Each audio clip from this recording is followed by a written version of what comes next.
আমি প্ল্যান করেছি, আমরা একটা ডান্স গ্রুপ খুলবো, দিয়ে টেস্ট প্রোগ্রাম করব, রিলস বানাবো, দিয়ে সোশ্যাল মিডিয়ায় ছাড়বো। এতে শুধু টাকা আর টাকা।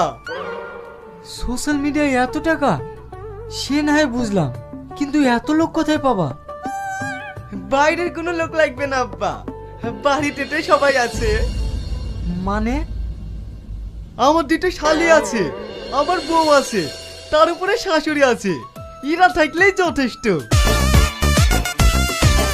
নাচো শালি, নাচো।